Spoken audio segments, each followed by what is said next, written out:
Bueno, la historia de Einstein, a mí Einstein me apasiona. Einstein es muy conocido, obviamente, como físico, pero Einstein fue un profundísimo metafísico. Entonces, claro, tener en cuenta que nosotros somos hijos de una serie de maestros, somos hijos filosóficamente, somos hijos de Descartes, y somos hijos de Newton desde el punto de vista de la física newtoniana.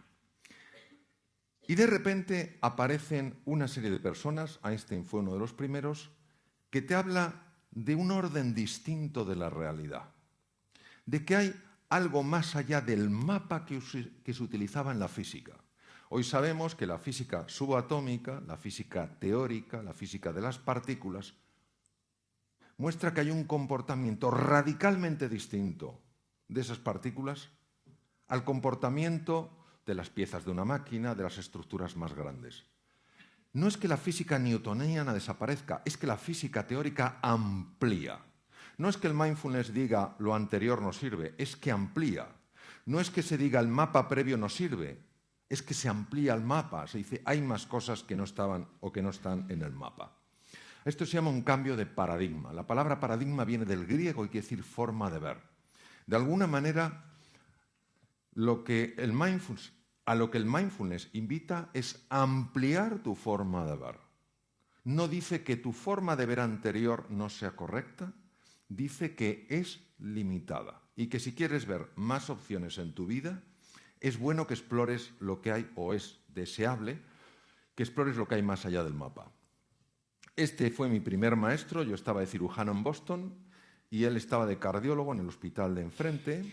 Me formé con él, me interesé por su vida y le tengo una gran admiración. El doctor Herbert Benson, cardiólogo de la Universidad de Harvard y profesor titular de cardiología del Hospital Deaconess, que son los hospitales de la Universidad de Harvard, era un hombre muy preocupado con la hipertensión arterial. Vosotros sabéis que la hipertensión arterial es una cosa muy común y que la persona que lo padece, si sabe que lo padece, si tiene un poco de cuidado con la sal, si hace un poco de ejercicio, no tiene sobrepeso, etcétera, y con medicación va bien. Pero claro, el doctor Benson se dio cuenta de que muchos de sus enfermos había momentos en los que se ponían nerviosos, se ponían más tensos. ¿Quién no se pondría más tenso en un problema de circulación o lo que sea? Tenían subidas de la tensión arterial que eran peligrosas. Y entonces él decía, ¿será posible encontrar una forma para reducir la tensión arterial a cifras normales sin tener que usar cantidades masivas de medicación que tienen efectos secundarios? La medicina decía que eso era imposible. Se sabía obviamente que cuando una persona está tensa, está estresada, activa una parte del sistema nervioso que se llama sistema nervioso simpático. Un sistema nervioso que lo que hace es ponerte en situación de alarma. Y todos nosotros tenemos en los lóbulos temporales del cerebro, a la altura de las orejas, unos núcleos que se llaman amígdalas y que están en el cerebro. Porque en una ocasión se me olvidó decirlo. Una persona se me puso súper pálida. Yo no sabía qué le pasaba, pero estaba pálida y dije, algo le pasa a esta persona. Me acerco y le digo, ¿se encuentra usted bien? Y me dijo, no. Digo, ¿pero qué le pasa? Y dice que estoy entendiendo toda mi vida y ya no tiene remedio, me las quitaron de pequeño. La confusión viene de que amígdala viene del griego, quiere decir forma de almendra, igual que estas. Pero son núcleos en el cerebro y es el detector de peligro. Cuando tú piensas que estás en peligro, el detector se activa. Y al activarse ese detector en la amígdala, el núcleo central de la amígdala, pone en marcha el sistema nervioso simpático y una de las cosas que hace es subir la tensión arterial. Entonces, claro, Benson dijo, si hubiera alguna forma de reducir la actividad del sistema nervioso simpático, si consiguiéramos que este sistema no se activara de forma tan habitual, mis enfermos estarían mejor. Pero la medicina decía que era imposible. Ahora bien, había un suizo, Walter Rudolf Hess, que era un oftalmólogo y que se convirtió en investigador, que ganó en 1949 el Premio Nobel de Medicina y que había descubierto en el cerebro una estructura que se llama el diencéfalo, y en el diencéfalo había encontrado un núcleo, que en realidad corresponde al hipotálamo anterior, y que era un núcleo capaz de activar la respuesta contraria, es decir, producir un estado de calma contrarrestar la activación del sistema nervioso simpático. Lo había estudiado en gatos, pero claro, no había manera de saber si eso podía aplicarse a humanos. Obviamente el ser humano tiene también esos núcleos, pero cómo llegar a ese núcleo, cómo activar ese núcleo para que se produjera esta respuesta de relajación del organismo en una situación donde antes había tensión. Y este hombre, obsesionado, como os digo, por mejorar la función cardíaca, por intentar que este corazón que todos tenemos latiera con más sosiego, con más paz, con más tranquilidad, no paraba de buscar algún tipo de forma para activar ese núcleo. Pero claro, la medicina decía que ese núcleo está tan profundo en el cerebro que no se puede activar. Hasta que por una serie de curiosas casualidades, no entraré mucho en detalle, pero cayó en sus manos un libro que le hablaba de que la comunidad budista era capaz de hacer cosas con su cuerpo que parecían imposibles. Y no hablo de levitación porque nadie ha probado que la levitación exista. No digo que no exista, pero nadie lo ha probado.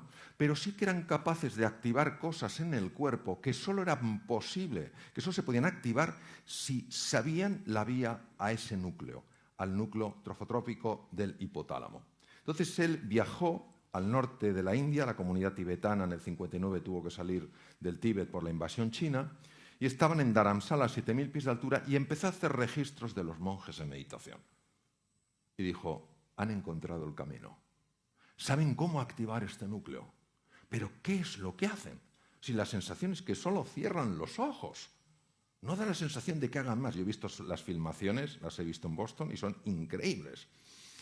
Entonces dijo, esto lo tengo que investigar con más profundidad. Y creó el Instituto Mente-Cuerpo en la Universidad de Harvard.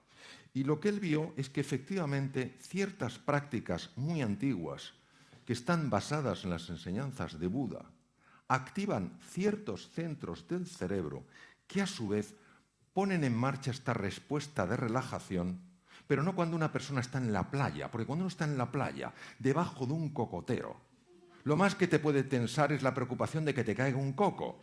Pero si no estás ahí relajado, ¿dónde te vas a relajar? Lo importante es que esto se podía aplicar en el día a día, cuando antes previamente la persona estaba tensa.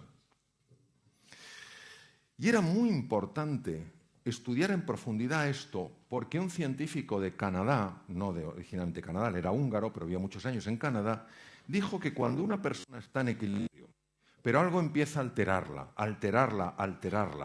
y esta persona se resiste y se resiste lo que puede, pero no consigue vencer el obstáculo, llega un momento en el que llega la fase de agotamiento, fase muy dañina para la salud. Entonces Benson dijo, si yo consigo estudiar a fondo esta respuesta, si veo una forma sencilla de enseñarla a mis enfermos, ten en cuenta que era cardiólogo y es lo que quería, enseñarla a sus enfermos para que estuvieran mejor, puedo conseguir beneficios. Y fue el primero en la historia que empezó a hacer registros médicos para ver lo que pasaba en estos estados meditativos. Y ahora os voy a enseñar una serie de estructuras, os las voy a describir a los que estáis fuera.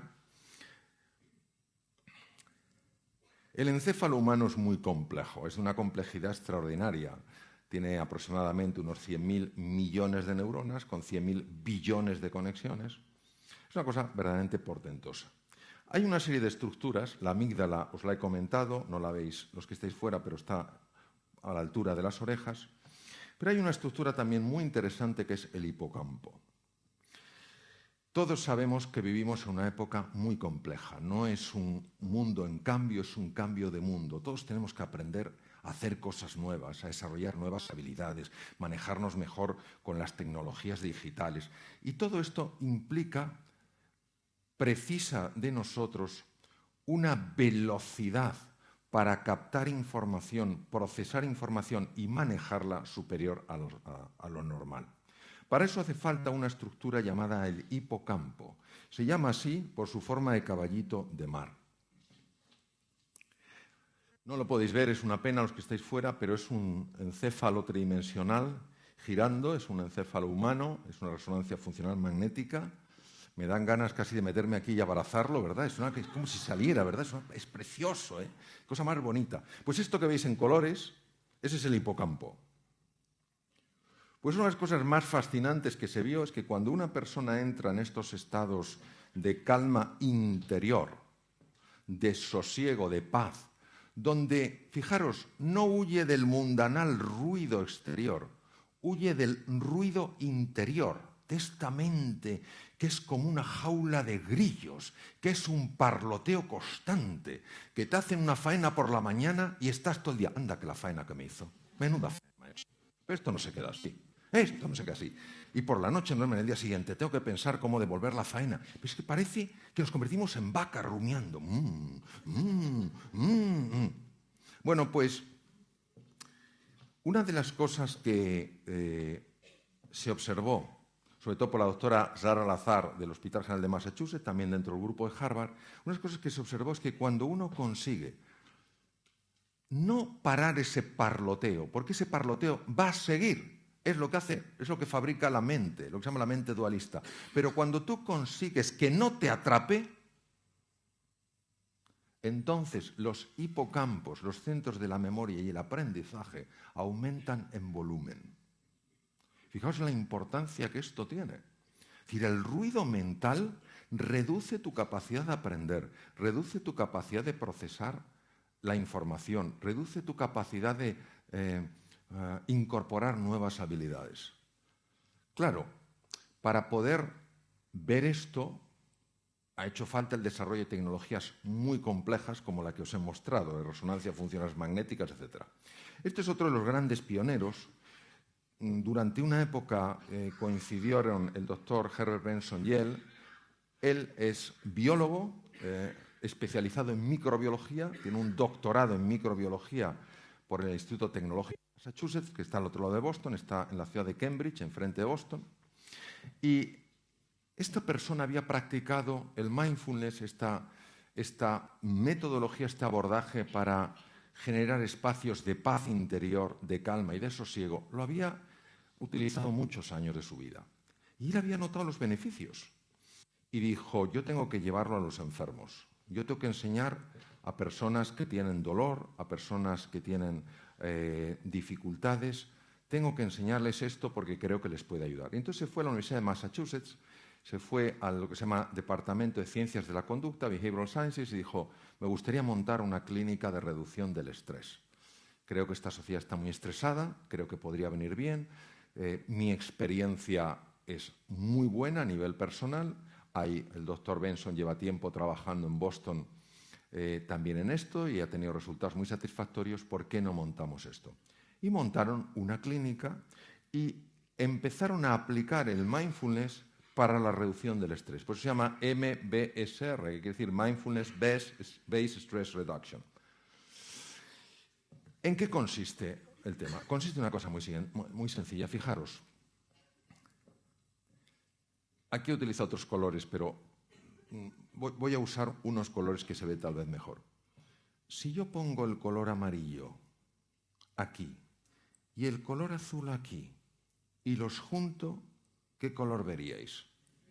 Verde. ¿Verdad que en el verde no distinguís el amarillo y el azul? Pero ¿a qué sabéis que es el amarillo y el azul? Pues lo que se llama colapso de onda, esto procede de la física cuántica. El dolor es consustancial con la vida humana. Pierdes un ser querido, ¿cómo no te va a doler? Te roban el coche, ¿cómo no te va a doler? A mí me lo robaron 2 veces y aquello dolió. Pierdes el trabajo, ¿cómo no te va a doler? Cuando hay gente que se acerca y dice, hombre, no es para tanto, que te pase a ti. No es para tanto. Oye, ¿qué te pasa a ti? Pero entonces digamos que eso puede ser el color amarillo, pero se añade una cosa que es el color azul, que es el parloteo mental, y que no nos damos cuenta de que se está añadiendo porque ocurre por debajo de la conciencia. Y de repente has perdido el trabajo y ya no vales nada. Has perdido un ser querido y ya tu vida no tiene sentido. te han robado el coche y ya la gente es mala. ¿Entendéis lo que os quiero decir? Como ocurre por debajo de la conciencia, uno no lo entiende, no sabe lo que le está pasando. Lo que hace el mindfulness es separar la onda. El dolor tiene que estar, es parte de nuestra naturaleza, pero el sufrimiento es una creación de la mente humana. Este es otro de mis maestros, el profesor Judson Brewer. Él trabaja en la Universidad de Massachusetts, es una persona maravillosa y además un extraordinario, toca maravillosamente el violín. Y ha descubierto algo sumamente interesante con la práctica del mindfulness. Esto lo he sacado del libro, lo voy a describir. ¿Quién de vosotras no ha tenido la siguiente experiencia? Va en su coche y de repente llega donde tenía que llegar, pero no sabe cómo ha llegado. ¿Me entendéis? Va en piloto automático. Pensando tal cual. Pero ¿verdad que es una cosa llamativa? Como si alguien te estuviera conduciendo el coche.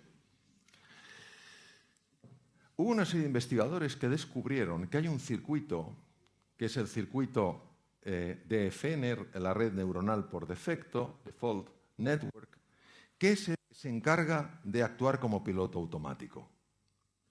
Pero este circuito tiene un problema. El problema es que cuando estás en piloto automático, primero, la posibilidad de tener un accidente se multiplica muchísimo. Y segundo, que este piloto automático es lo que se llama the wandering mind, la mente que divaga y que es la fuente de la infelicidad. Estar en piloto automático. Estar en piloto automático. ¿Cuándo uno está en piloto automático? Uno está en piloto automático cuando en una conversación dejas la cara puesta y te llevas la olla a Camboya. La cara la dejas, estás en piloto automático. Entonces la persona ve que tú la miras, pero sabe que no estás ahí. No sabe dónde estás, pero sabe que ahí no estás. ¿Entendéis lo que os quiero decir? Entonces, eso que se llama the wandering mind, dice, the wandering mind is an unhappy mind. La mente que divaga es una mente no feliz. No podemos entrar en la construcción del yo porque nos llevaría mucho tiempo, pero es interesante que sepáis que la práctica del mindfulness interfiere directamente en este circuito. Interfiere en este circuito. Por ejemplo, nosotros comemos automáticamente. Nosotros no comemos con el cuerpo, comemos con la mente. Es como si el tenedor o la cuchara tuvieran vida propia. ¿Sabéis? O sea, según ya te está entrando el bocadito, ya el tenedor se está lanzando por el otro. Y luego, cuando uno ha comido, dices, me he pasado. Sí, pero es que nos pasamos una y otra vez, porque vamos en piloto automático. Bien. Esto es una de las razones, por cierto, de la obesidad y además incrementa la ansiedad. Bueno, pues lo que demostró el doctor Judson Brewer con una serie de experimentos elegantísimos es que cuando nosotros nos abrimos a este espacio de sosiego, de paz y de tranquilidad, empezamos a interferir con ese circuito. La ventaja es que el circuito automático está a su vez interfiriendo con un circuito importantísimo para mantener la atención, para aprender, para estar concentrado y para darte cuenta de lo que está pasando a tu alrededor. Este es el otro circuito que se llama Red Ejecutiva Central o Zen. El Zen es el que te ayuda a enterarte de qué va la cosa. Si alguien te está hablando, estar captando lo que de verdad te dice. Si estás ante un problema, entender de verdad de qué va el problema. Pero si uno tiene activado el circuito automático, entonces no se está enterando. Está captando muy poca información, aunque se cree que la está captando toda. Pues uno de los grandes hallazgos de Judson Brewer ha sido que la práctica del mindfulness, la de estos espacios de silencio, de paz y de tranquilidad, no solo interfieren en el circuito automático, en la red por defecto, sino que potencian el otro sistema. ¿Esto cómo se ve? Esto se utiliza fundamentalmente electroencefalografía muy precisa, se utilizan técnicas de resonancia funcional magnética que permite de alguna manera ver la mayor o menor actividad de esas zonas. Es decir, lo que te permite el mindfulness, lo que te permite estar aquí y ahora, activando nuevos circuitos y desactivando circuitos que no te ayudan, es empezar a cambiar tu percepción de las cosas. Empiezas a observarte de una manera distinta, con mucha más compasión, con mucha más comprensión.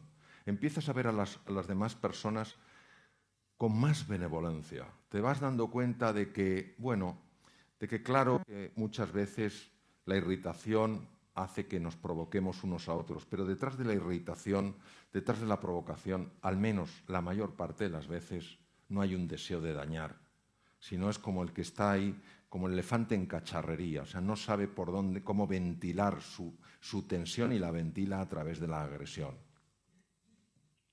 Otra cosa fascinante que se ha visto utilizando electroencefalografía con la práctica del mindfulness, es lo siguiente. Veréis, nosotros tenemos dos hemisferios cerebrales. Lo más parecido que he visto a un cerebro es una nuez o un coral marino que tiene la forma de cerebro.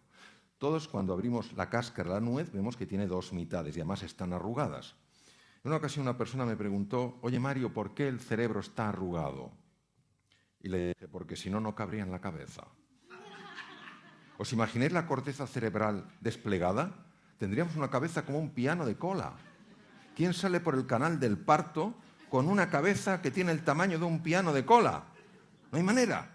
Se tiene que arrugar. Bueno, pues eso es el encéfalo humano. Tenemos dos hemisferios, el izquierdo y el derecho.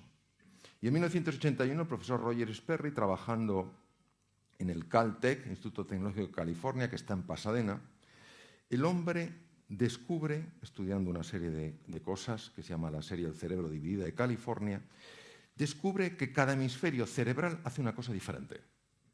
Por ejemplo, yo el brazo derecho lo puedo mover gracias al hemisferio cerebral izquierdo. Por eso cuando una persona tiene una hemorragia en el lado izquierdo del cerebro, veréis que la dificultad la tiene en el lado derecho. Y si la ha tenido en el lado derecho la hemorragia, la dificultad la tiene en el lado izquierdo. Esto se sabía desde hace mucho tiempo.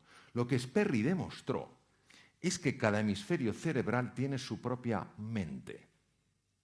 Y cada mente hace una cosa diferente. Por ejemplo, para analizar, para organizar, para sumar, para restar, para hablar, para comunicar, necesitamos el hemisferio izquierdo. Pero para conectar, para tomar perspectiva, para imaginar, para relacionarnos con la incertidumbre y lo desconocido, necesitamos el hemisferio derecho. Los dos hemisferios están hechos para colaborar, igual que el hombre y la mujer, para mutuamente hacerse más grandes.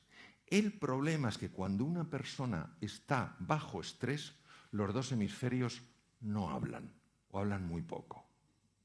Claro, ya os podéis imaginar el impacto de esto. La persona que tiende a ser analítica, bajo estrés se vuelve aún más analítica, más rígida en su análisis, más rígida en su estructura. La persona que es de corte más imaginativo, cuando está bajo estrés, se convierte como en un globo de helio, flota. Flota, y el del hemisferio izquierdo dice aterriza, dice ¿para qué? Si desde aquí se ve todo mejor. Entonces, ¿qué ocurre? Que la práctica del mindfulness lo que hace es sincronizar los dos hemisferios. Cuando el doctor Benson, mi primer maestro, empezó con sus enfermos a enseñarles lo que se llama la técnica de relajación, que es una técnica de mindfulness, lo que buscaba, como os he comentado, era la mejora de la salud. Pero conforme pasaron los años, sus propios enfermos que le seguían viendo, aunque estaban mucho mejor, le decían: doctor Benson, le voy a decir algo curioso, me he vuelto más creativo. Y claro, Benson de entrada, como no le interesaba, dice: pues estupendo, enhorabuena. Pero cuando se lo empezaron a decir más y más, ya prestó atención. Dijo: ¿y esto a qué se debe? Entonces empezó a estudiar cómo la respuesta a relajación afecta al proceso creativo. ¿Por qué sabemos que esto es así? Porque cuando se utiliza electroencefalografía de alta precisión, se ve que una persona muy estresada tiene un ritmo de ondas, sobre todo en el hemisferio izquierdo, muy rápido, se llama alto beta, es el cerebro agitado. Y el hemisferio derecho tiene ondas tipo alfa. Pero cuando una persona encuentra ese espacio de calma y de sosiego, el alto beta empieza a hacerse más lento y las ondas alfa empiezan a extenderse. Y grupos más grandes de neuronas de los dos lados de los hemisferios cerebrales, o sea, de los dos hemisferios cerebrales, empiezan a dialogar entre sí. Y por eso empezaban las personas a decir que eran más creativas, que estaban viendo las cosas con más amplitud. Las ondas cerebrales han sido la gran apuesta para comprender esto, el ver los cambios de registro. Y para que os hagáis una idea, hay fundamentalmente 3 tipos de ondas, aparte de las beta, están las alfa, las teta y las delta. Las alfa son las ondas más habituales en el mindfulness, ondas lentas y muy amplias, y en esas ondas el cerebro es especialmente creativo. Ese es el momento donde de repente empiezas a ver cosas que no habías visto. Las ondas teta las produce el hipocampo y es el momento en el que empiezas a revivir cosas que te sucedieron en el pasado, que en su momento no las pudiste digerir, pero bajo una conciencia madura ya puedes digerirlas. Se están reactivando recuerdos antiguos.